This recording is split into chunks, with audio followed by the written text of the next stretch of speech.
సర్వారాధనలోని ఆయన సారూప్యము, వధువు భాగ్యము పెళ్లి కుమారుడు మెండుగా అనుగ్రహించునుగాక. ఆమేన్. మనలను ప్రేమించుచు తన రక్తము వలన మన పాపముల నుండి మనలను విడిపించిన వానికి మహిమయు ప్రభావమును యుగయుగములు కలుగునుగాక. ఆమేన్. నీకు మహిమ తలంపులే కావలెను, మనోవిచారము కూడదు. నీకు మహిమ తలంపులే కావలెను, మోషే వేయించిన గుడారమును పోలినది వేసేదవా. మోషేతో మాట్లాడిన మోషేతో మాట్లాడిన విధముగా మోదముతో నీతో మాట్లాడేద. మోదముతో నీతో మాట్లాడేదా. మనోవిచారము కూడదు. నీకు మహిమ తలంపులే కావలెను. దేవుని పరిశుద్ధ వాక్యాన్ని చదువుకుందాం. నిర్గమాకాండ గ్రంథము 33వ అధ్యాయము 11వ వచనాన్ని పఠించుకుందాం.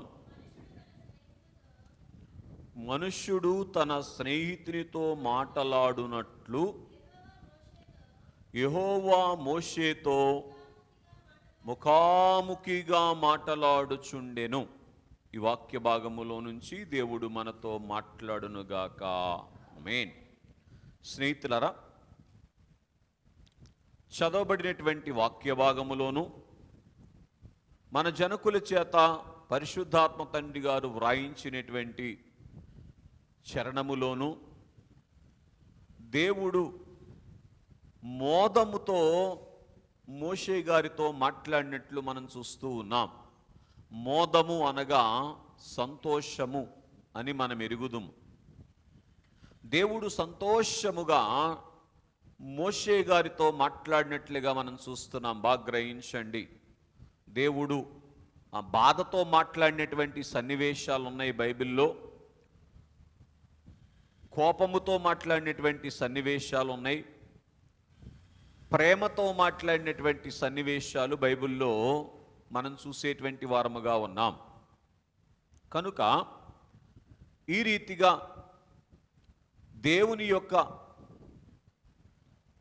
స్వరము వినేటువంటి అనుభవములోనికి మానవుడు తప్పక రావలసినటువంటి వారుగా ఉన్నారు అని మనము గ్రహించవలసినటువంటి వారముగా ఉన్నాం.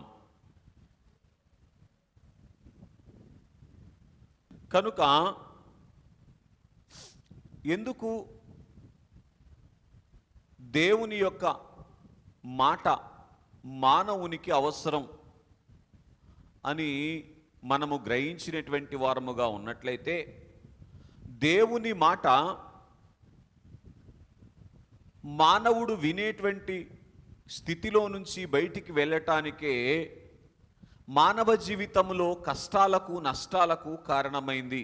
అందుకే రాత్రి మనం పాడుకున్నటువంటి పాటలో 64వ పాటలో దైవజనులు పాడుతూ, స్థిమితము లేదు గదా మానవునికి, క్షితియందు శ్రమలే గదా అని తెలియచేశారు. అంటే భూలోకములో ఉన్న మానవునికి శ్రమలే, స్థిమితము అనేటువంటిది లేదు అనేటువంటి విషయాన్ని మనం పాడుకున్నటువంటి వారముగా ఉన్నాం.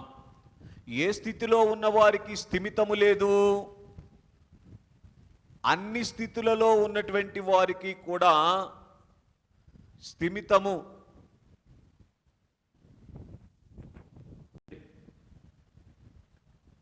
దేవుడు మాట్లాడేటువంటి స్థితిలో మానవుని కొరకు ఎదురు చూస్తూ ఉన్నప్పటికీ కూడా మానవుడు దేవుని మాట వినేటువంటి స్థితిని పోగొట్టుకున్నటువంటి కారణమే మానవ జీవితంలో దేవుడిచ్చినటువంటివి ఎన్ని ఉన్నప్పటికీ కూడా ఆరోగ్యము కానీ, ఐశ్వర్యము కానీ, పేరు ప్రఖ్యాతులు కానీ, ధనఘనతలు కానీ, ఆయుష్కాలము కానీ ఎన్ని ఉన్నప్పటికీ కూడా మానవునికి స్థిమితము అనేటువంటిది దొరకటం లేదు అనేటువంటి విషయాన్ని మనము గ్రహించాలి. అందుకే దైవజనులు పాడుతూ క్షితియందు మానవునికి శ్రమలే గదా అని అన్నారు. ఎందుకు? దేవుడు కలుగ చేసినటువంటి సృష్టిలో మానవునికి శ్రమ ఎందుకు వస్తూ ఉంది, ఎందుకు వచ్చింది, ఆరంభమైంది అని మనం ఆలోచన చేస్తే 4వ చరణములో దైవజనులు పాడుతూ చూడండి, 64వ పాట 4వ చరణం 3వ లైన్ అందరు తీసి చదవండి ఒకసారి. అమ్మా, కాని గుణము చారగా, బాగా గ్రహించండి. దేవుని చేత కలుగ చేయబడినటువంటి మానవునిలోనికి కాని గుణము వచ్చేసింది. ఏంటి కాని గుణము? బాగా వినండి. దేవుని మాట వినని గుణము, దేవుడు కలుగ చేసినటువంటి దేవుడు కలుగజేసినటువంటి వారి యొక్క మాట వినేటువంటి గుణం. ఈ గుణము రావటాన్ని బట్టి ఏం జరిగిందంట? చదవండి, అక్కడే ఉంటుంది. కీడు ప్రతి దానిలో చొరబడిపోయింది. కీడు ప్రతి దానిలో, కీడులో చొరబడిపోయింది, ఐశ్వర్యములో చొరబడిపోయింది, ఆరోగ్యములో చొరబడిపోయింది. ఏమండి? మానవుని యొక్క జీవితములో చొరబడిపోయింది, కుటుంబములో చొరబడిపోయింది, సృష్టిలో కూడా చొరబడిపోయింది. కనుక ఏంటండి? రైట్. కనుక ఈ కీడు ఎప్పుడైతే చొరబడిందో దేవుని మీద అభిమానము తొలగిపోయినటువంటిదిగా మనం చూస్తూ ఉన్నాం. కనుక చాలా సందర్భాల్లో ఏమనుకుంటామంటే, అయ్యా దేవుని దగ్గరికి రండి అంటే మానవులు మాట్లాడేటువంటి మాట ఏంటంటే, దేవుని దగ్గరికి వెళ్ళి మీరేం సుఖపడుతున్నారు, మేమొచ్చి సుఖపడటానికి అనేటువంటి మాట. బాగా గ్రహించండి. సంగతి ఏమిటి అని మనం ఆలోచన చేసినటువంటి వారముగా ఉన్నట్లయితే, భక్తులకి శ్రమలు ఉన్నాయి, భక్తిహీనులకు కూడా శ్రమలు ఉన్నాయి. కారణం ఏమిటి అంటే, కాని గుణము చేరినటువంటి మానవునిలోనికి కాని గుణము ఎప్పుడైతే చేరిపోయిందో, చేరకూడనటువంటి కీడు సృష్టిలోనికి వచ్చేసింది. కాబట్టి సృష్టిలో భక్తులు ఉన్నప్పటికీ శ్రమే ఉంది, భక్తిహీనులు ఉన్నప్పటికీ శ్రమే ఉంది. తప్పు చేసిన వారికైనా శ్రమ ఉంది, తప్పు చేయని వారికి కూడా శ్రమే ఉంది. కారణం ఏంటి? కీడు చేరినటువంటి లోకములో మనం ఉన్నాము కనుక దేవుడు ఏం చేశారు? ఈ కీడు లేనటువంటి మరి ఒక లోకాన్ని మానవుల కొరకు కలుగ చేశారు. అదే మోక్షలోకము అని అనండి, పరలోకము అని అనండి, స్వర్గలోకము అని అనండి, మీరు ఎన్ని పేర్లు పెట్టినా. ఎందుకు అక్కడ కీడు లేదు అంటే, కాని గుణమును రప్పించేవాడైనటువంటి అపవాది అక్కడ లేడు గనుక. బాగా వినండి. కాని గుణమును కలిగినటువంటి మానవుడు చేరుకునేటువంటి స్థలము అది కాదు గనుక, అక్కడకు చేరిన వారందరికీ కూడా ఏమున్నది చెప్పండి? క్షేమమే ఉన్నది. బాగా గ్రహించండి. కనుక అనాలోచనగా ఏమనుకుంటామో తెలుసా? అయ్యా నేను మందిరానికి వస్తూ ఉన్నాను, నేను ప్రార్థన చేస్తూ ఉన్నాను, అన్ని విషయాల్లో భక్తిగానే ఉంటూ ఉన్నాను, ఒక చిన్న పొరపాటులో కూడా నేను లేను, అయినప్పటికీ కూడా నాకు ఎందుకు ఈ శ్రమ అనేటువంటిది కొంతమంది విశ్వాసులైనటువంటి వారి యొక్క అంతరంగములో ఉన్నటువంటి ఒక వేదన. కానీ అన్నీ బాగానే ఉన్నాయి, కానీ నీవు ఉన్నటువంటి స్థలము అటువంటి స్థలం. కనుకనే ఈ కీడు అనేటువంటిది మానవునికి ఏమున్నా పరిణమిస్తానే ఉంది. ఈ మానవుడు గ్రహించని స్థితి ఏమిటి అంటే, దేనిని బట్టి కీడు వస్తుంది అనేటువంటిది మానవుడు గ్రహించలేక, అది ఉంటే కీడు పోతుంది, ఇది ఉంటే కీడు పోతుంది, ఇది చేస్తే కీడు పోతుంది, అది చేస్తే కీడు పోతుంది అనే ఉద్దేశంతో ఏం చేస్తూ ఉన్నారు? అనేకమైనటువంటి ప్రయత్నాలు చేస్తూ ఉన్నారు. ఐశ్వర్యం ఉంటే కీడు పోద్ది అని అనుకునేటువంటి ఆలోచన కలుగుతూ ఉంది. ఏమండి, చదువు ఉంటే కీడిపోతుంది అని, బలముంటే కీడిపోతుంది అని, ఆరోగ్యం ఉంటే కీడిపోతుంది అని, ఏమండి ఇలాగున ఫలానా వ్రతములో ఉంటే కీడిపోతుంది అని ఈ రీతిగా అనేకమైనటువంటి ప్రయత్నాలు చేస్తూ ఉన్నటువంటి వారుగా ఉన్నారు. కానీ కీడు రావటానికి కారణమేమిటి అనేటువంటిది మానవుడు గ్రహించలేనటువంటి బలహీనత మానవులోనికి వచ్చేసింది. ఎందుకని అంటే, మానవుడు కాని దానిని, కాని గుణమును చారనిచ్చాడు గనుక ఈ కాని గుణము ఏం చేస్తూ ఉంది అని మనం ఆలోచన చేస్తే రావలసినటువంటి తలంపును రానివ్వటం లేదు. అందుకే దైవజనులు పాడుకున్నారు, తెలివిని గలిగించు నన్ను దీవెగా వెలిగించు.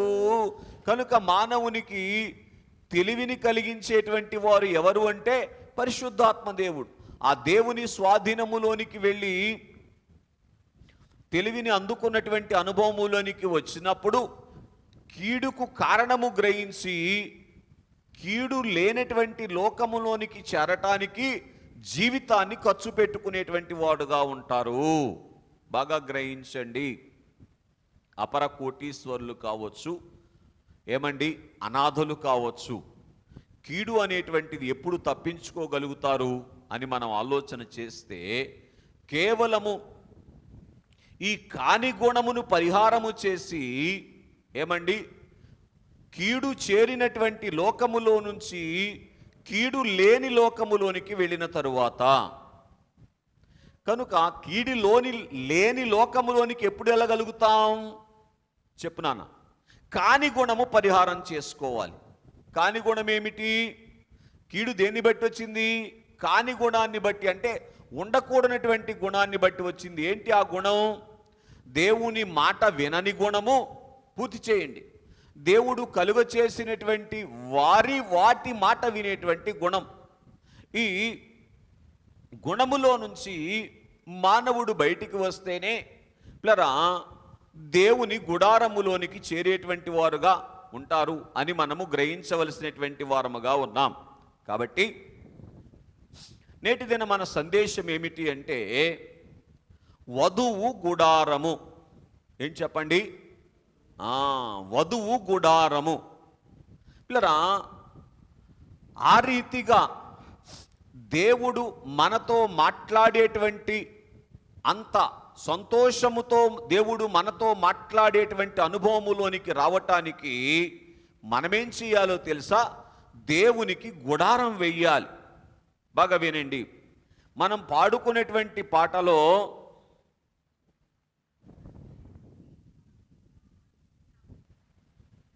దైవజనులు పాడుతూ, మోషే వేయించిన గుడారమును పోలినది వేసెదవా. బాగా వినండి.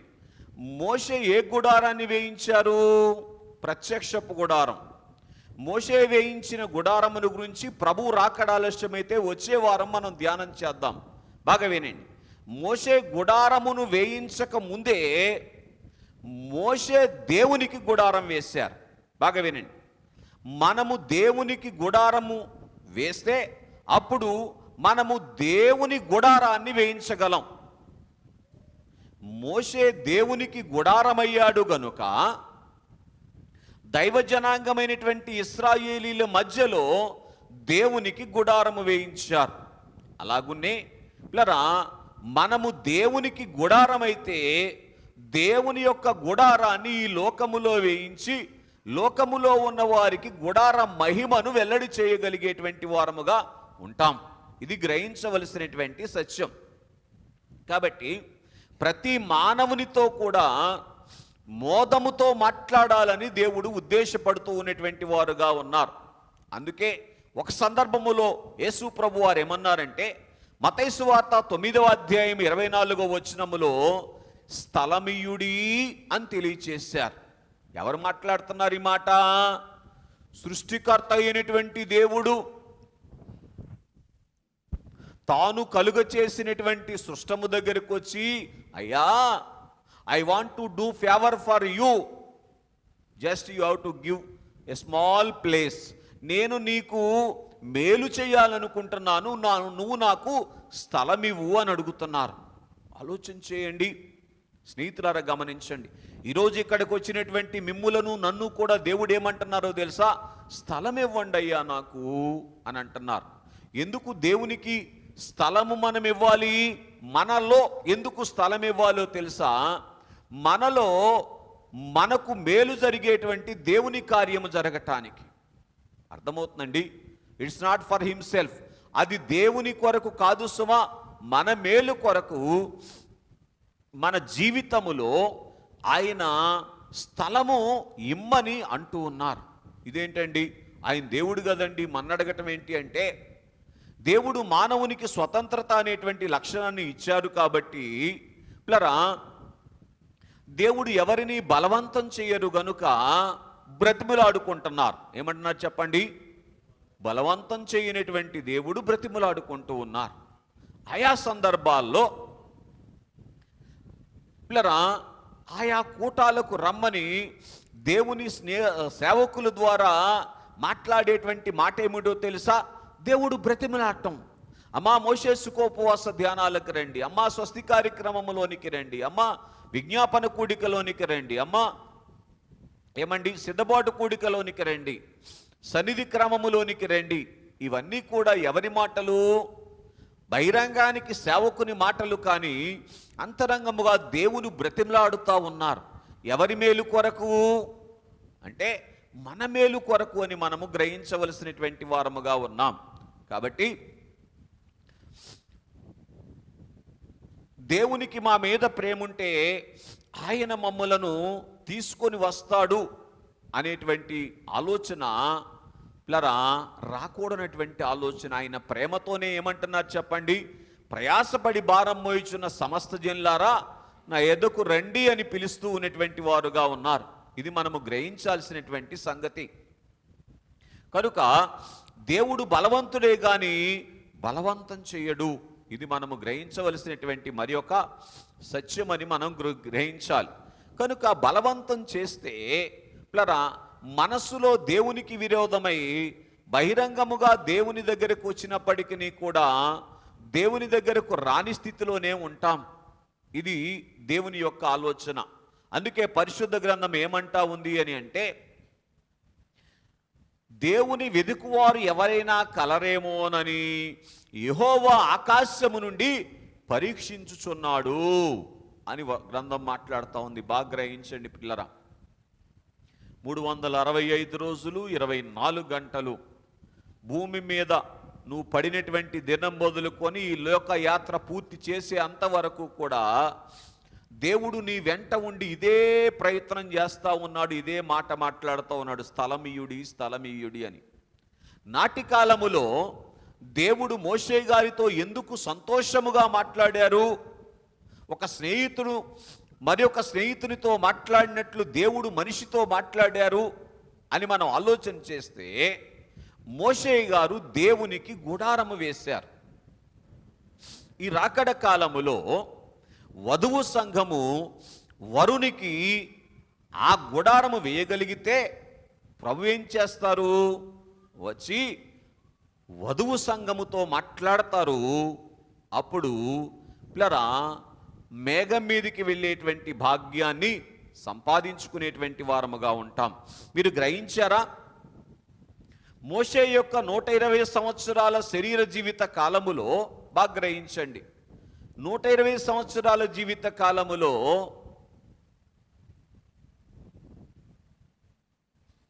పిల్లరా దేవునిని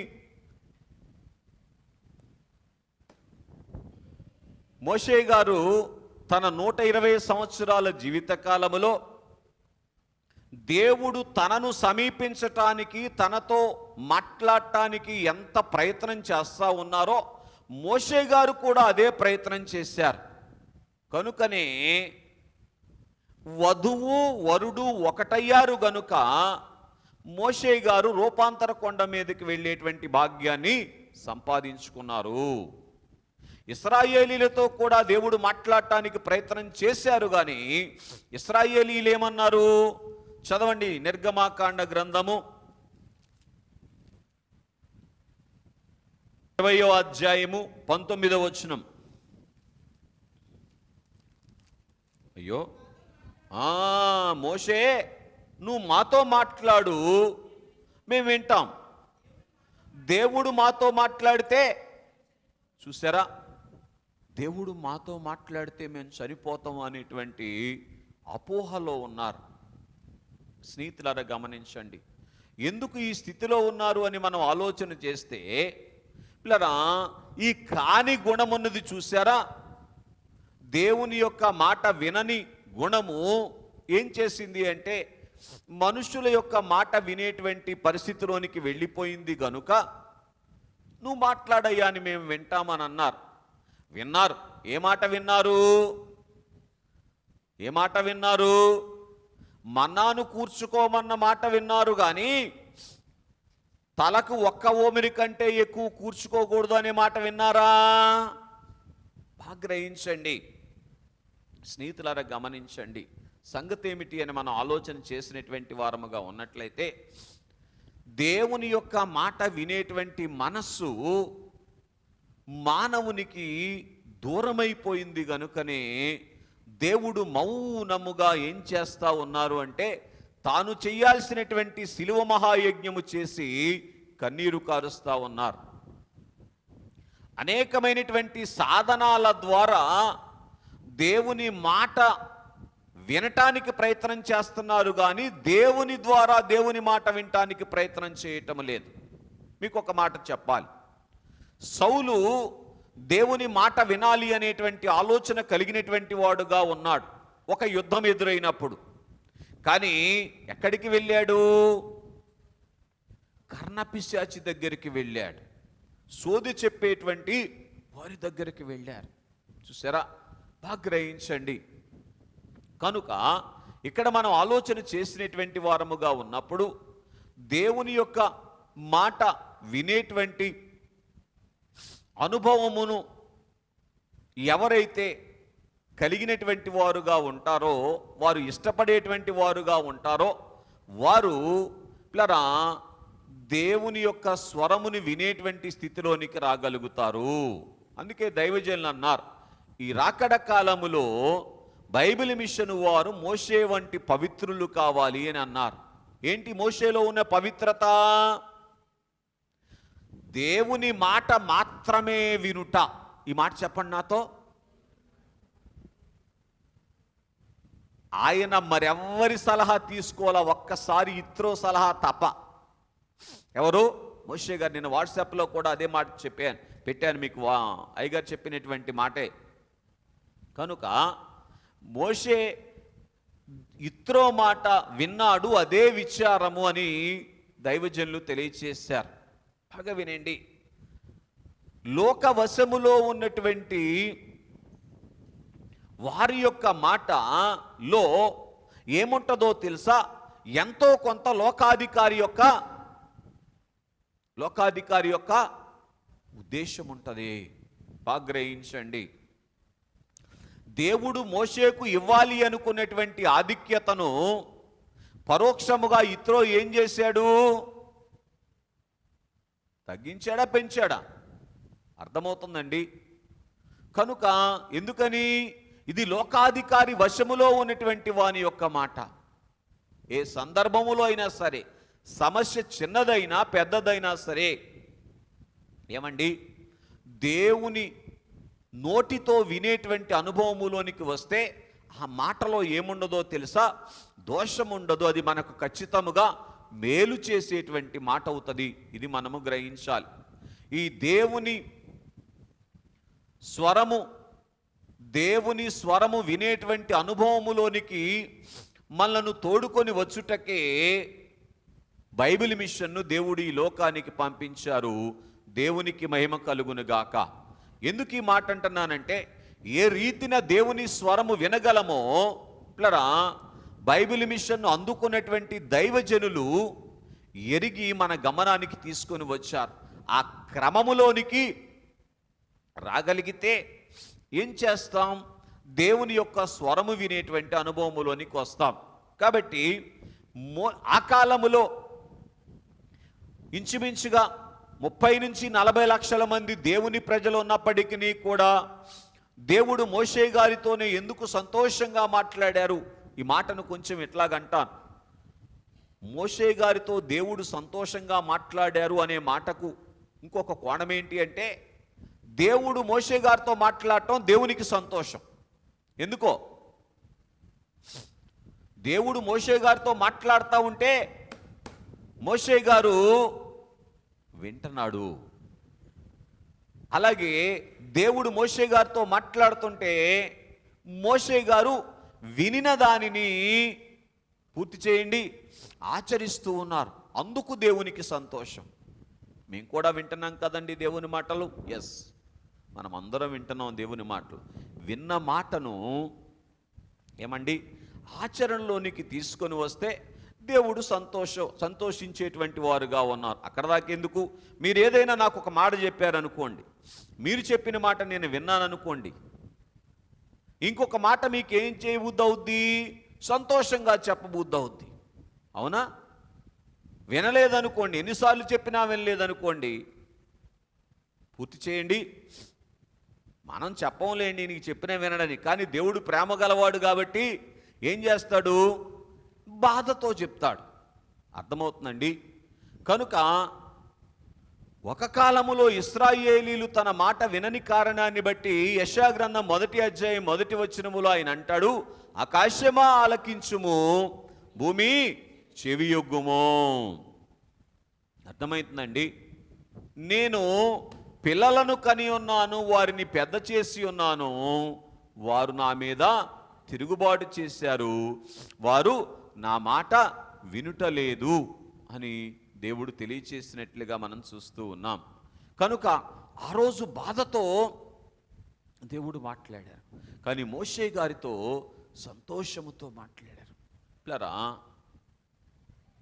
సంతోషముతో ఎవరితో మాట్లాడతారో తెలుసా? వరుడు వధువుతో సంతోషముగా మాట్లాడతారు. కనుక వరుడు వధువుతో సంతోషంగా మాట్లాడటానికి వధువు వరునికి ఏం చెయ్యాలి అంటే గుడారం వేయాలి. గుడారం వేయటం అంటే అర్థం ఏంటో తెలుసా? అవకాశం ఇవ్వాలి. ఓరి నాయనో, దేవుడు గొప్పడా మనిషి గొప్పడా కదా? అంత గొప్పవాడు అయినటువంటి దేవుడు ఏమంటున్నాడంటే, అయ్యా నాకు ఒక అవకాశం ఇవ్వండి, నేను మీతో మాట్లాడాలనుకుంటున్నాను, నన్ను చెప్పనివ్వండి. అయ్యో, ఎవరి మేలు కొరకు? ఎవరి మేలు కొరకు చెప్పండి? స్నేహితులారా, గ్రహించడానికి ప్రయత్నం చేయండి. కనుక మోషే వేసినటువంటి గుడారము ఏ గుడారము అంటే, ఒక వధువు వరునికి వేయవలసినటువంటి గుడారం. ఆ గుడారము మోషే గారు ప్లరా వరుడైనటువంటి ప్రభువుకు వేశారు గనుక, ఆ తరువాత మోషే గారు ఏం చేయగలిగారు అంటే దేవుని గుడారాన్ని ఈ లోకములో వేసినటువంటి వారుగా ఉన్నారు. బాగా వినండి, ఇంకొక మాట చెప్తాను. మోషే గారు దేవునికి గుడారం వేశారు గనుక దేవుడు మోషే గారికి గుడారం అయ్యారు గనుక దేవుని గుడారం మోషే గారు వేయగలిగారు. మళ్ళీ చెప్పనా? మోషే గారు దేవునికి గుడారం వేశారు గనుక ఏమండి, ఆ గుడారములోనికి దేవుడు వచ్చారు గనుక ఇప్పుడు మోషే యొక్క గుడారం ఎవరి గుడారమైంది? దేవుని గుడారమైంది గనుక దేవుడు మోషే గారికి గుడారము వేసేటువంటి స్థాయిలోనికి వచ్చారు. అందుకే మోషే వేయించిన గుడారమును పోలినది వేసెదవా అని అన్నారు. ఆ గుడారం మనం వేయగలిగితే అప్పుడు ఏం చేయగలుగుతాము అంటే పిల్లరా, భూలోకములో దేవుని గుడారాన్ని వేసేటువంటి అనుభవంలోనికి వస్తాం. అప్పుడు లోకము పరలోకము ఉయ్యాలో ఏకమైపోయెను, ఉయ్యాలో అనేటువంటి అనుభవములోనికి రాగలుగుతామని ఈ ఉదయకాల సమయంలో మీ గమనానికి తీసుకుని వస్తా ఉన్నాను. రైట్. మోషే గారు వేసినటువంటి గుడారం 4 విషయాలు క్లుప్తంగా మాట్లాడుకుందాం. మొట్టమొదటిగా అపోస్తుడైనటువంటి పౌలు హెబ్రీలకు రాసిన పత్రిక 11వ అధ్యాయము 26వ వచనం చదువుకుందాం. హెబ్రీ పత్రిక. అమ్మా, మోషే పెద్దవాడైనప్పుడు విశ్వాసమును బట్టి, చాలు, విశ్వాసము అనేటువంటి గుడారం వేశారు. ఏంటండి, చాలా పెద్ద పెద్ద గుడారాలు లోకములో దేవుని కొరకు వేయబడుతూ ఉన్నాయి. చాలా కాస్ట్లీ చర్చెస్ కదా. కానీ ఆ చర్చెస్లో ఏమండి, దేవుడు సంతోషముతో ఎంతవరకు వచ్చినటువంటి వారితో మాట్లాడుతున్నారో నాకు తెలియదు. కానీ మోషే వేయించినటువంటి గుడారములో దేవుడు ఏం చేశారంట? సంతోషముగా మోషేతో మాట్లాడారంట. ఏంటి మోషే వేసినటువంటి గుడారం అంటే? విశ్వాసము అనేటువంటి గుడారం. బాగా వినండి పిల్లరా, లోకములో విశ్వాసం ఉంచటానికి చాలా కనబడతాయి. కనబడతాయా కనబడవా? దేవుడు కలుగు చేసినవి చాలా కనబడతాయి. మోషే గారి ముందు కూడా విశ్వాసం ఉంచటానికి చాలా కనబడ్డాయి. ఏం కనబడ్డాయి? కని పెంచినటువంటి తల్లిదండ్రులు కనబడ్డారు. 3 నెలలు దాచిపెట్టినటువంటి ఏమండి తల్లి కనబడింది.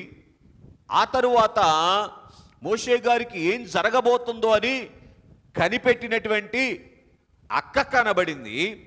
ఏమండి, మోషే గారి మీద దయ చూపించి కొడుకుగా స్వీకరించినటువంటి ఫరో కుమార్తె కనబడింది. 40 సంవత్సరాలు సకల విద్యలను నేర్పించినటువంటి ఫరో కనబడ్డాడు.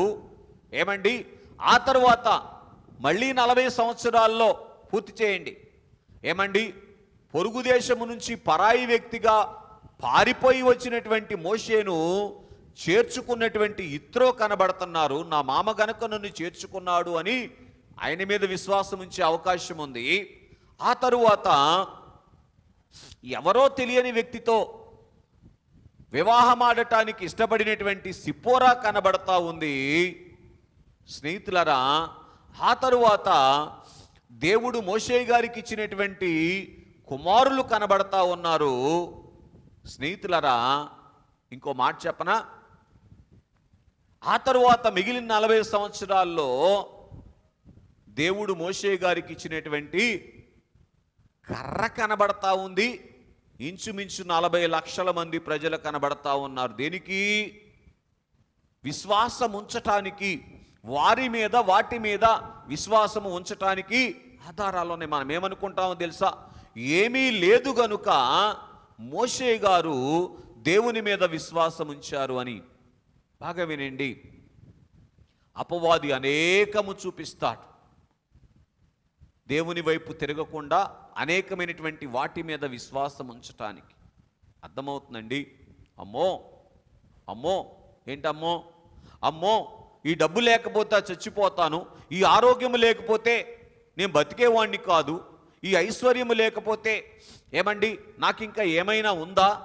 ఈ రీతిగా అనేకమైనటువంటి వాటి మీద విశ్వాసం ఉంచేటువంటి మనస్సు కాని గుణము చేరినటువంటి మానవుల్లోనికి అపవాది తీసుకొని వచ్చినట్లుగా మనం చూస్తూ ఉన్నాం. పిల్లరా, ఈ పరిస్థితిలో మోషే గారు ఏం చేశారంటే విశ్వాసము అనేటువంటి గుడారం వేశారు. ఇప్పుడు చదవండి, హెబ్రీయులకు రాసిన పత్రిక 11:26. రైట్. ఐగుప్తు ధనము కంటే క్రీస్తు విషయమైన నింద గొప్ప భాగ్యమని. చాలు, బాగా వినండి. ఐగుప్తు ధనము మీద విశ్వాసం ఉంచలేదు మోషే గారు. దేని మీద విశ్వాసం ఉంచారు? క్రీస్తు మీద విశ్వాసం ఉంచినటువంటి వారుగా ఉన్నారు. ఇదే మోషే గారు దేవునికి వేసిన గుడారం. మోషే గారు ఆ రీతిగా ఐగుప్తు ధనములో తులతూగుతూ ఉన్నప్పటికీ కూడా దేవుని మీదే విశ్వాసం ఉంచాడు గనుక దేవుడు మోషే గారితో మాట్లాడటానికి మార్గము సరళమైంది. అర్థమవుతుందండి? స్నేహితులారా గమనించండి, మన దైవజనులు దేవదాసయ్య గారు కూడా ఏమండి, తనను బహిరంగానికి పెంచి పెద్ద చేసినటువంటి లోతన మిషన్ మీద కాదు ఆయన విశ్వాసము, దేవుని మీద విశ్వాసం ఉంచారు గనుక దేవుడు కనబడి మాట్లాడటానికి మార్గము సరళమైంది. దేవునికి మహిమ కలుగునుగాక. బాగా గ్రహించడానికి ప్రయత్నం చేయండి. ఇక్కడ మనం ఆలోచన చేస్తే ఏ స్థితిలో నుంచి మోషే గారు వచ్చారండి? కఠినమైనటువంటి బానిసత్వములో పుట్టినటువంటి వాడు మోషే గారు. కఠినమైనటువంటి బానిసత్వం అంటే పట్టెడు అన్నానికి కూడా ఏమండి చెప్పాలి అంటే లేనటువంటి పరిస్థితి, కుటుంబములో నుంచి వచ్చినటువంటి మోషే గారు పిల్లరా ఐగుప్తులో సకల భోగాలు, ఫరో కోటలో విస్తారమైనటువంటి ధనము కనబడతా ఉంటే నువ్వు నాకు అక్కర్లేదు, నా దేవుడే నాకు కావాలి అనేటువంటి అనుభవములోనికి రావటం అంటే చిన్న సంగతి అంటారా? అదే విశ్వాసం. ఏంటి మోషే గారి విశ్వాసం? ఈరోజు ఈ స్థలములో ఏమండి నన్ను ఉంచింది దేవుడు, నన్ను ఉంచింది, పూర్తి చేయండి, ఐగుప్తు కోట కాదు, నన్ను ఉంచింది నా అందం చూసినటువంటి ఫరో కుమార్తె కాదు. ఇది మోషే గారి యొక్క విశ్వాసం. బాగా గ్రహించండి పిల్లరా. అందుకే పేతురు పత్రికలో పేతురు గారు ఏమంటారంటే, ప్రభు చిత్తమైతే ఎలాగు చేయుదుము అలాగు చేయుదుము అని అనవలెను అని అన్నారు. నేను చేస్తాను అని ఏ భక్తుడు కూడా అనకూడదు. ప్రభు చిత్తమైతే అలాగూ, ప్రభు సహాయము వలన అలాగూ చేయుదును అని అన్నారు దైవజనులు. కనుక స్నేహితులారా గ్రహించటానికి ప్రయత్నం చేయండి. పిల్లరా బైబిల్ మిషన్లోనికి దేవుడు మనల్ని నడిపించారు అంటే ఏంటి చెప్పండి? నడిపించినటువంటి దేవుని మీద విశ్వాసం ఉంచినటువంటి అనుభవములోనికి వస్తే బైబిల్ మిషన్ అనుభవాన్ని సంపాదించుకోగలుగుతాం. కాబట్టి స్నేహితులరా మోషే గారు పిల్లరా ఐగుప్తు ధనము మీద విశ్వాసం ఉంచలేదు, కానీ దేవుని మీద విశ్వాసం ఉంచాడు. ఏంటి కారణం? దేవుని మీద విశ్వాసం ఉంచాడు అంటానికి రుజువేంటి అంటే, ఐగుప్తు ధనాన్ని కూడా లెక్క చేయకుండా దేవుని ప్రజలను విడిపించుట కొరకు ఐగుప్తు కోటకు వ్యతిరేకమైనటువంటి పని కూడా చేయటానికి వెనకడుగు వేయలేదు. అది విశ్వాసం. అందుకే యాకోబు గారు అంటారు, క్రియలేని విశ్వాసము మృతము అని తెలియచేశారు. ఏంటంటే చెప్పండి, క్రియలేని విశ్వాసము మృతము అని తెలియచేశారు. కాబట్టి మోషే ప్లరా విశ్వాసమును క్రియారూపములో చూపించినటువంటి వారుగా ఉన్నారు. ఈ ఏంటి క్రియ అంటే, ఐగుప్తు ధనాన్ని నేను లెక్క చేయట్లేదు అనేటువంటిది క్రియారూపములో ఎలా చూపించారు? ఐగుప్తు కోటను కూడా విడిచిపెట్టడానికి వెనకడుగు వేయలేదు. అదే విశ్వాసం. బాగా గ్రహించండి. అందుకే దేవునికి మోషే గారు ఇష్టుడయ్యారు. హెబ్రీయులకు రాసిన పత్రిక 11:6లో ఉంటుంది, విశ్వాసము లేకుండా దేవునికి ఇష్టుడై ఉండుట అసాధ్యము అని. కనుక దేవునికి ఇష్టమైనటువంటి విశ్వాసమును కలిగినటువంటి వారుగా మోషే గారిని మనం చూస్తూ ఉన్నాం. ఇది మోషే గారు దేవునికి వేసినటువంటి గుడారం అని మనం గ్రహించాలి. మరి ఒకటిగా మనం చూస్తే అదే వచనంలో కొంచెం ముందుకు చదివితే 11:26లో ఉంటుంది, ఫరో కుమార్తెకు కుమారుడు అని అనిపించుకొనుటకు ఒప్పుకొనలేదు. ఎందుకు ఒప్పుకోలేదు అని మనం ఆలోచన చేస్తే, ఈ ఫరో కుమార్తెకు కుమారుడుగా నన్ను చేసింది ఏమండి దేవుడు అనేటువంటి నమ్మకం ఉంది మోషే గారికి. అర్థమవుతుందండి? ఈ ఫరో కుమార్తెకు కుమారుడుగా నన్ను ఈ కోటలోనికి చేసి తీసుకొని వచ్చినటువంటిది ఫరో కుమార్తె కాదు, ఫరో కుమార్తెను ప్రేరేపించినటువంటి దేవుడు అనేటువంటి ఆలోచనే మోషే గారి యొక్క విశ్వాసం. కనుక ఇక్కడ మనం ఆలోచన చేస్తే పిల్లరా, ఫరో కుమార్తె కంటే కూడా నేను దేవునికి కుమారుణ్ణి అనేటువంటి విశ్వాసము మోషే గారు కలిగినటువంటి వారుగా ఉన్నారు. కనుక ఫరో కుమార్తెకు కుమారుడుగా ఉండేటువంటి స్థితిని కాపాడుకోవటానికి ఇష్టపడలేదు, కానీ దేవుని కుమారుడుగా ఉండేటువంటి స్థితిని కాపాడుకోవటానికి కోటను విడవటానికి కూడా ఇష్టపడినటువంటి వాడుగా ఉన్నాడని మనం చూస్తూ ఉన్నాం. బహుశా ఎన్ని నిందలు మోషే గారి మీద పడుంటాయో చూసారా. కూటికిలో నుండి తెచ్చి 40 సంవత్సరాలు భోగాల మధ్య పెంచితే ఇలా చేసి వెళ్ళిపోయాడు అని లోకం ఎన్ని నిందలు వేస్తుంటుందో మోషే గారి మీద, అవునా? అయినప్పటికీ కూడా నా దేవుడు నన్ను ఇక్కడికి తీసుకొని వచ్చింది పిల్లరా, నా దేవుని ఇష్టం ఉన్న చోట నేను నివాసం చేస్తాను, నా దేవుని యొక్క ఉద్దేశాన్ని నేను నెరవేర్చుతాను అనేటువంటి విశ్వాసము మోషే గారు కలిగినటువంటి వారుగా ఉన్నారు. ఫరో కుమార్తెకు నేను కుమారుడుగా ఉంటే నేను గొప్పవాడను కాదు, కానీ ఏమండి, దేవునికి కుమారుడుగా ఉంటే నేను గొప్పవాడిని అవుతాను, దేవుని సరసకు చేరుకుంటాను అనేటువంటి విశ్వాసం మోషే గారు కలిగినటువంటి వారుగా ఉన్నారు. 2వ అధ్యాయం నిర్గమాకాండ గ్రంథం 10వ వచనములో ఫరో కుమార్తె చేతికి ఏం చేసింది చెప్పండి? ఈ మోషే గారి యొక్క తల్లిగారు తీసుకొని వెళ్ళి అప్పగించినట్లుగా మనం చూస్తూ ఉన్నాం. ఏమండి, ఇది చూడండి, ఆ బాల్య వయస్సులో ఏ చిన్న బిడ్డ అయినా అప్పటిదాకా కని పెంచి పాలిచ్చి పెంచినటువంటి తల్లి తీసుకొని వెళ్ళి మరొకరికి అప్పగిస్తూ ఉంటే సాధ్యమేనా తల్లిని విడిచిపెట్టడం? సాధ్యమేనా? మొన్న బాబాయ్ గారు చెప్పారు, మా నాన్నగారిని మర్చిపోవటానికి 7 నిమిషాలు సరిపోయింది నాకు, మా అమ్మగారిని మర్చిపోవటానికి నాకు 7 సంవత్సరాలు పట్టిందన్నారు. ఎందుకంటే తల్లి ప్రేమ అంత లోతైనటువంటిదిగా ఉంటుంది.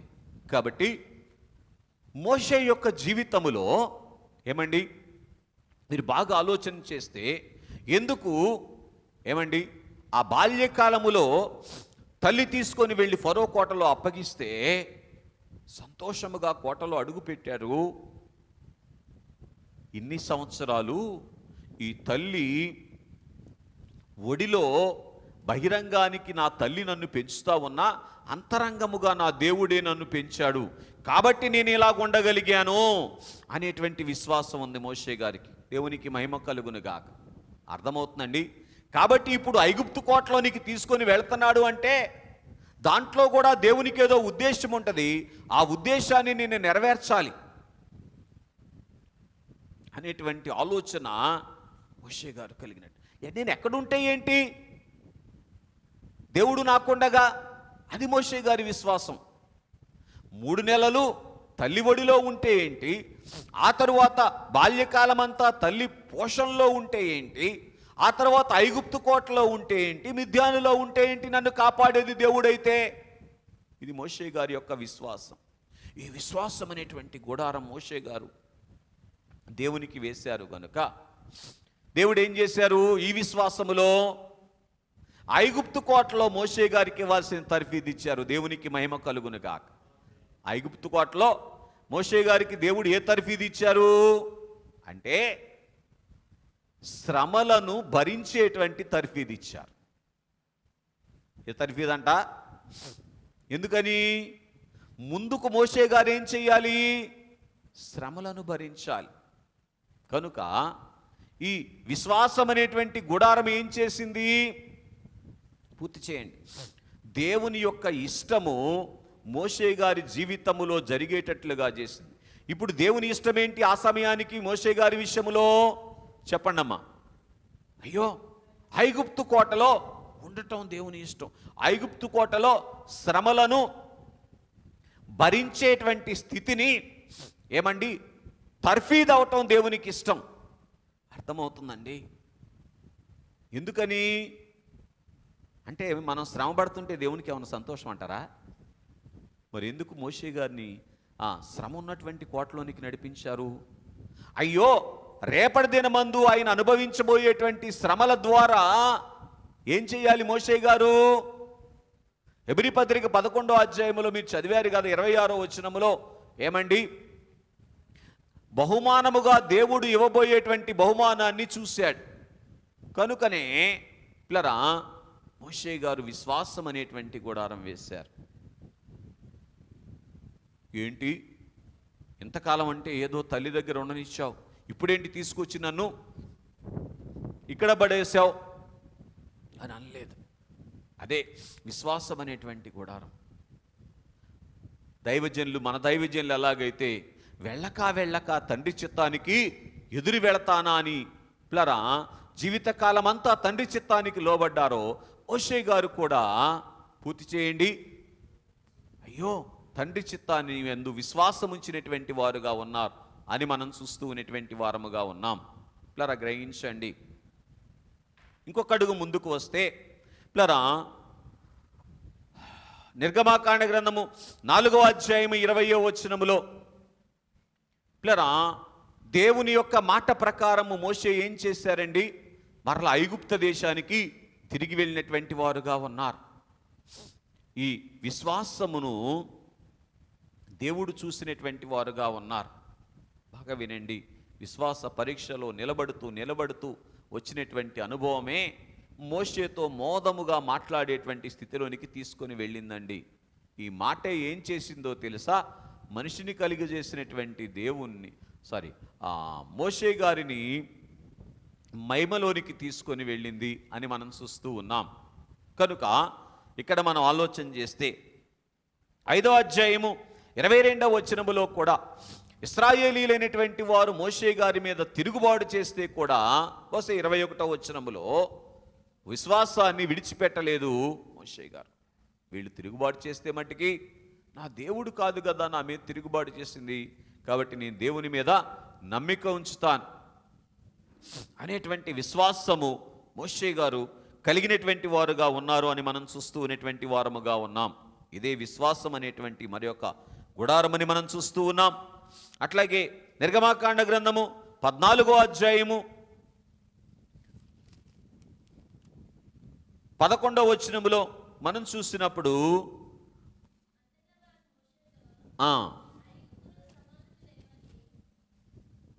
ఒక్క మాట ఆగండమ్మా. రైట్, 15వ వచనం. ఎర్ర సముద్రము ఎదురుగా కనబడుతూ ఉన్నప్పుడు సాగిపో అని దేవుడు మాట్లాడితే సాగిపోయేటట్టు చేసింది ఏం చెప్పండి? విశ్వాసం. అదేంటయ్యా, ఇప్పుడు దాకంటే పూర్తి చేయండి, ఫరోతో పడ్డాను, ఇప్పుడు దాకంటే ఇశ్రాయేలీలతో పడ్డాను, ఇప్పుడేంటి సృష్టికి ఎదురు వెళ్ళమంటావు నువ్వు అని అల్లా. విశ్వాసం అనేటువంటి గుడారం.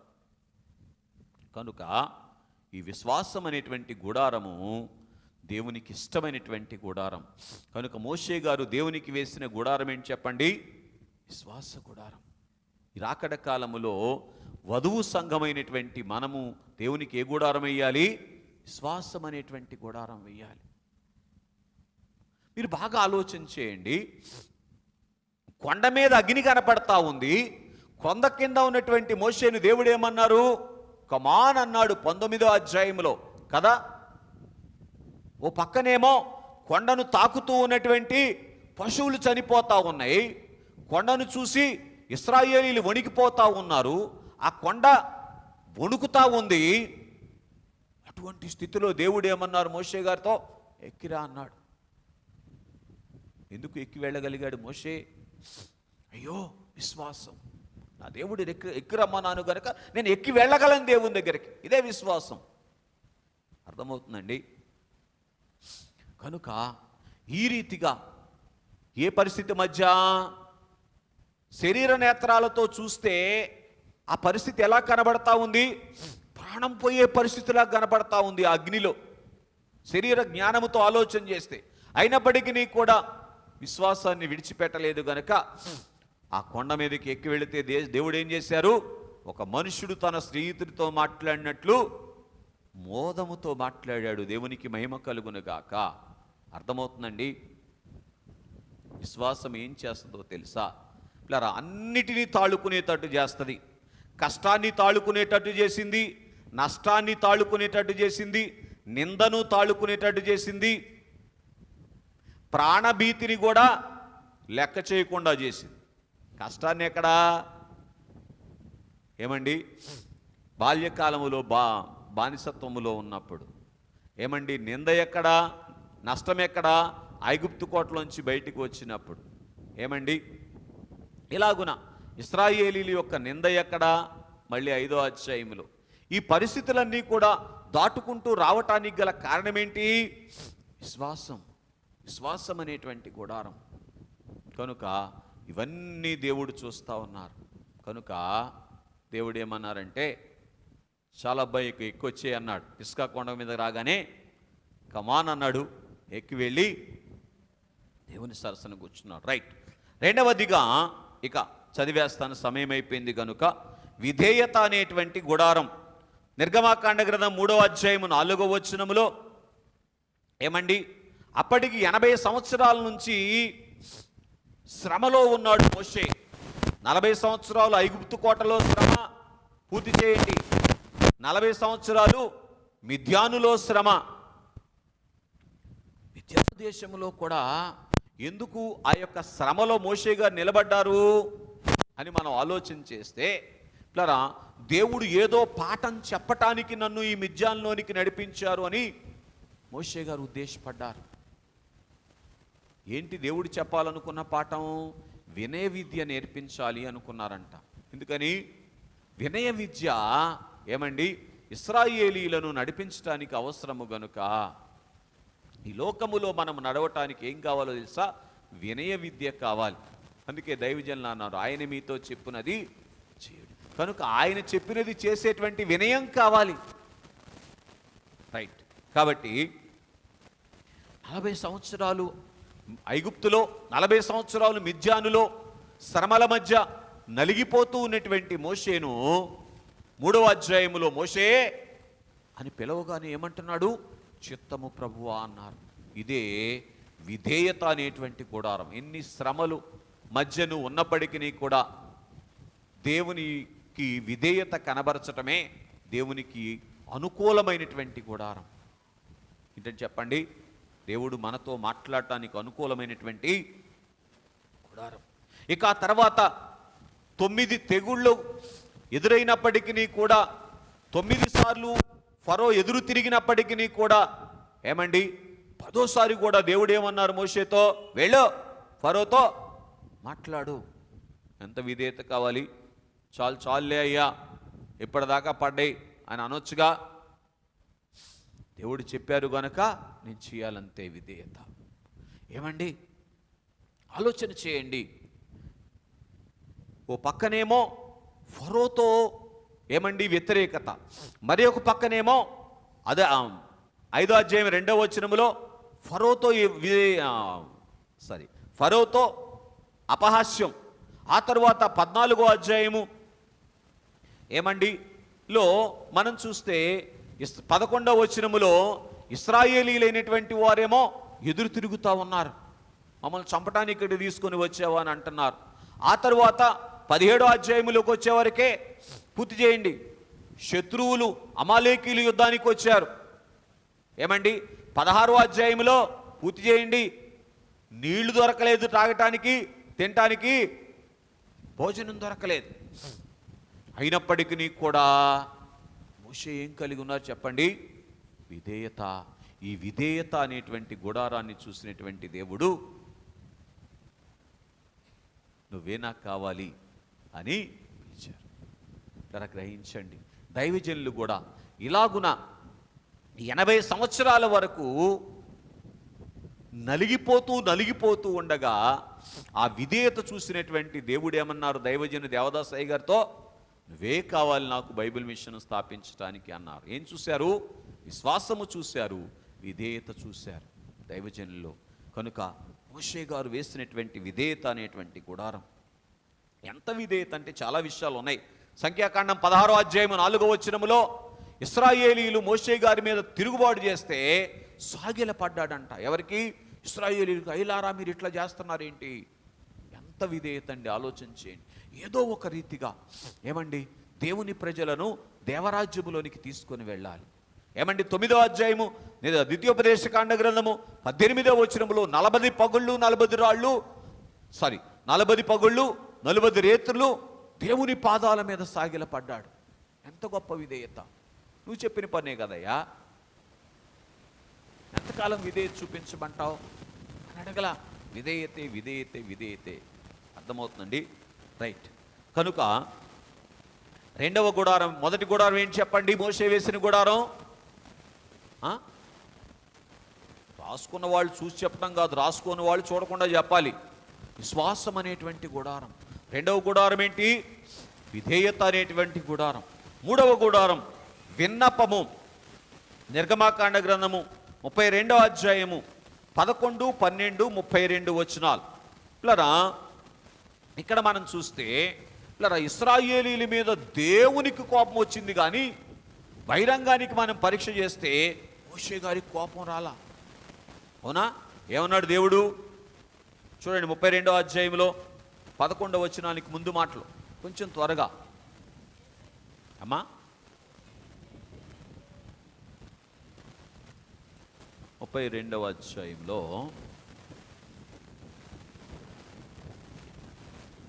రైట్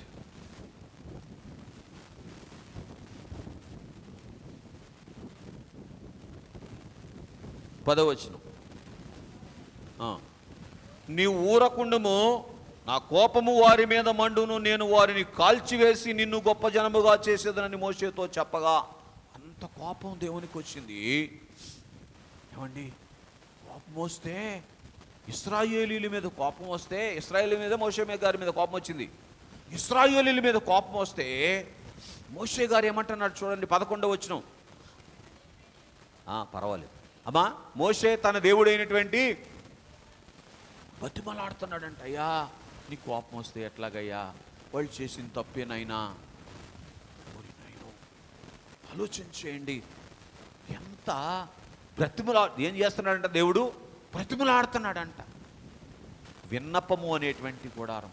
అయ్యా, నువ్వు ఈ ప్రజలను అరణ్యంలో చంపేయటానికి తీసుకొచ్చావు అని అనుకుంటారయ్యా, కాబట్టి దయ చూపించయ్యా అని ఏం చేస్తున్నారు? మోషే గారు విన్నపం చేస్తూ ఉన్నారు. ఏమండి 32వ వచనంలో అంటాడు, జీవగ్రంథములో నుంచి నా పేరైనా తీసేయి అని. ఎంత ప్రసవ వేదన ప్రార్థన చేశాడో మోషే గారు. ఈ విన్నపము అనేటువంటి గుడారము మోషే గారు వేశారు కనుక ఇట్లరా దేవుడు మోదముతో మాట్లాడారు. బాగా వినండి. విశ్వాసం అనే గుడారము, విన్నపం అనే గుడారము, విధేయత అనే గుడారము కూడా ఎవరి గుడారం? ఇవి వరుని గుడారాలు. యేసు ప్రభు వారు కూడా ఏం చేశారు? తండ్రి చిత్తం మీద విశ్వాసం ఉంచారు. అవునా? వరుడైనటువంటి ప్రభు తండ్రికి విధేయత కనబరిచారు. లోకా సువార్త 22వ అధ్యాయం 42వ వచనములో. అవునా? ఆ తరువాత ఏమండి? తండ్రికి విన్నపం చేశారు. లోకా సువార్త 23:34లో. ఇవన్నీ ఏ గుడారాలు? వరుడైనటువంటి ప్రభు యొక్క గుడారాలు. ఈ గుడారాలు ఎవరు స్థాపించారు? మోషే గారు ఒక మానవుడిగా స్థాపించారు. కనుక మరి ఒకటిగా మనం చూస్తే ద్వితీయోపదేశకాండం 9:18 చదవవసరం లేదు. కనుక 40 పగళ్ళు 40 రాత్రులు ఉపవాసం ఉండి ఇశ్రాయేలీలకు కొరకు విజ్ఞాపన చేసినటువంటి విన్నపము అనేటువంటి గుడారం వేశారు. ఏ ప్రజల కొరకైతే, బాగా వినండి, దేవుడు పూటబడ్డాడో ఆ ప్రజల కొరకు మోషే గారు ఏం చేస్తున్నారు? విన్నపం చేస్తూ ఉన్నారు. ఇదే దేవునికి వేసిన గుడారం. అర్థమవుతుందండి? రైట్. చివరిగా 4వదిగా విజ్ఞానము అనేటువంటి గుడారం. 67వ పాట 11వ చరణంలో దైవజనులు ఇట్లరా తెలియచేస్తూ చక్కని మాట అంటున్నారు. 67వ పాట 11వ చరణంలో 4వ పాట 4వ చరణంలో ఏముంటుందంటే, విభుడు మార్గము తెలిపే మోషేకు అని తెలియచేశారు. కనుక 67వ పాట 11వ చరణం ఒకసారి చూడండి.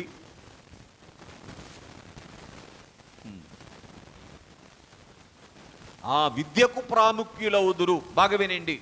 ఏ విద్య? బాగా వినండి.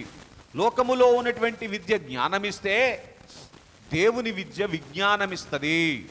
అర్థమవుతుందండి? కనుక మోషే విజ్ఞానం అనేటువంటి గుడారం కలిగి ఉన్నాడు. ఏంటి మోషే యొక్క విజ్ఞానం? నన్ను కలుగ చేసినటువంటి దేవుని మాట వినటే ఏమండి నాకు విజ్ఞానము అనేటువంటి ఆలోచనలోనికి వచ్చారు. కనుక నిర్గమాకాండ గ్రంథం 20వ అధ్యాయం 1వ వచనములో దేవుని అంతరంగంలో ఉన్నటువంటి ధర్మశాస్త్రాన్ని అందుకునేటువంటి విజ్ఞానము మోషే గారికి దొరికింది. అంటే దేవుల్లో ఉన్నటువంటి విజ్ఞానాన్ని మోషే గారు అందుకున్నారు. అలాగే 24వ అధ్యాయం 3వ వచనములో దేవుని మాటలు ప్రజలకు తెలియచేయుట అనేటువంటి విజ్ఞానం మోషే గారు కలిగి ఉన్నారు. విజ్ఞానం అంటే అర్థం ఏంటో తెలుసా? దేవుడు చెప్పింది మనుషులతో చెప్పటమే. లోకం చెప్పింది చెప్పటం కాదు సుమా. దేవుడు చెప్పింది మనుషులతో చెప్పగలిగితే తన విజ్ఞానం అనేటువంటి గుడారం వేసినటువంటి వారముగా ఉంటాం. కనుక పిల్లరా, ఇలాగున మనం ఆలోచన చేసినటువంటి వారముగా ఉన్నట్లయితే 4వ అధ్యాయము నిర్గమాకాండ గ్రంథము 19-20 వచనాల్లో దేవుడు చెప్పిన ప్రకారం ప్రతికూలత అయినప్పటికీ కూడా బయలుదేరి వెళ్ళటమే మోషే వేసినటువంటి విజ్ఞానం అనేటువంటి గుడారం. కనుక ఈ విజ్ఞానం అనేటువంటి గుడారం మోషే గారు కలిగి ఉన్నారు. కనుక ఏంటి మోషే గారిలో ఉన్నటువంటి విజ్ఞానం అనే గుడారం చెప్పంటారా? ఐగుప్తులో సకల విద్యలు నేర్చుకున్నాను, అసలు దేవుని పాదాల దగ్గర ఉంది కదా నేను నేర్చుకోవాల్సింది. దేవుని మనసులో ఏముందో నేను అది తెలుసుకోవాలి అనేటువంటి ఉద్దేశముతో దేవుని పాదాల దగ్గర కూర్చొని దేవుని మనసులో ఉన్నటువంటిది అందుకునేటువంటి అనుభవంలోనికి వచ్చారు. ఈ విజ్ఞానము అనేటువంటి గుడారము మోషే గారు వేశారు. కాబట్టి దేవుడు చెప్పవలసిన సంగతులన్నీ మోషే గారికి తెలియచేశారు. కనుక ఈ విజ్ఞానం అనేటువంటి గుడారము వరుడైనటువంటి ప్రభువు వేసినటువంటి గుడారము. నా తండ్రి నాతో చెప్పిందే నేను మీకు చెప్తున్నానన్నారు. కనుక అలాగున మన దైవజనులు దేవదాసయ్య గారు కూడా ఏమండి ఈ విజ్ఞానము అనేటువంటి గుడారం వేశారు. తెలియని విషయము దేవుణ్ణి అడిగి తెలుసుకొనవలెను అని తెలియచేస్తూ ఇట్లరా దేవుని దగ్గర నుంచి అనేకమైనటువంటి సంగతులను అందుకొని తెలియచేశారు.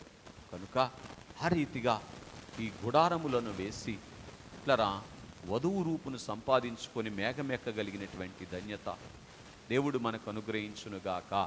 ఈ గుడారాలు మనం వేసినప్పుడు ఏమండి దేవుడు మన గుడారములోనికి వచ్చి మనలను ఆయన గుడారముగా తీర్చిదిద్దుతారు. అప్పుడు ఈ గుడారము ఆ గుడారాన్ని చేరుకుంటుంది. అట్టి ధన్యత దేవుడు మనకు అనుగ్రహించునుగాక. ఆమేన్. పరలోకమందున్న మా తండ్రి నామం పరిశుద్ధపరచబడునుగాక, రాజ్యం వచ్చునుగాక, నీ చిత్తము పరలోకమందు నెరవేర్చున్నట్లు భూమి యందు నెరవేరునుగాక. మానుదిన ఆహారాన్ని మా దయచేయండి. మా ఇళ్ళ అపరాధము చేసిన వారిని మేము క్షమించిన ప్రకారం మా అపరాధములను క్షమించండి. మమ్మలను శోధనలోనికి తేక దుష్టు నుంచి తప్పించండి. రాజ్యము శక్తి మహిమ నిరంతరము నీవై ఉన్నాయి తండ్రి. ఆమేన్. ప్రవేశ రక్తము జయము అపవాది క్రియలకు లయము. ప్రవేశ రక్తము జయము అపవాది క్రియలకు లయము. ప్రవేశ రక్తముకు సంపూర్ణ విజయము అపవాది క్రియలకు అనంతకాల నాశనము. హల్లెలూయా హల్లెలూయా హల్లెలూయా. స్తోత్రం. ఆమేన్ ఆమేన్ ఆమేన్. తండ్రి కుమార పరిశుద్ధాత్మ దేవుని దివ్య ఆశీర్వాదములు చేరువచ్చిన మనెల్లరకు తండ్రి మెండుగా దయచేయునుగాక. ఆమేన్. కానుకల కొరకు ప్రార్థన.